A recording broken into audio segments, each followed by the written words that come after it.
সন্ধ্যা থেকেই অপেক্ষা করছি যে আমার বাচ্চা আসবে, মুরগির বাচ্চা। তো এখন অপেক্ষা করতে, করতে রাত বাজে ৩টা। তখন আমার বাচ্চা মানে খামারে এসে পৌঁছালো।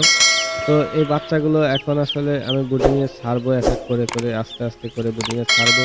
তো ছাড়ার প্রসেস গুলো খুবই সতর্কতা অবলম্বন করে আমি আসলে ছাড়ি বাচ্চাগুলা। কারণ বাচ্চাগুলো যদি আমি সতর্কতা অবলম্বন করে না ছাড়ি, তাহলে দেখা যাচ্ছে একটা বাচ্চা মারা গেলেই কিন্তু অনেক বড় আমার লস হয়ে যাবে। তো আসলে তাছাড়াও এদেরকে যদি আমি সতর্কভাবে না ছাড়ি, তাহলে এরা কিন্তু একটা ধকল খাওয়ার সম্ভাবনা থাকে।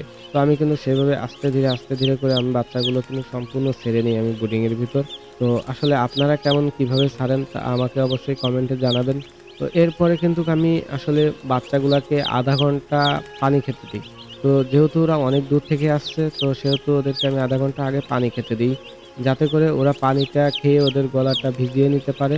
তো এরপরে কিন্তু আমি আসলে খাবারের কাজ করা শুরু করি, খাবার দেওয়ার কাজ। কারণ খাবারটা আমি দিই পানি দেওয়ার ০.৫ ঘন্টা থেকে ১ ঘন্টা পরে।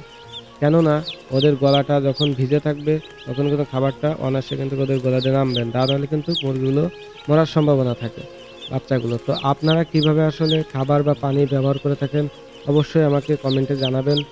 আপনাদের যদি এই ভিডিও ভালো লাগে থাকে তাহলে অবশ্যই লাইক, শেয়ার, কমেন্ট করে দিবেন। ধন্যবাদ।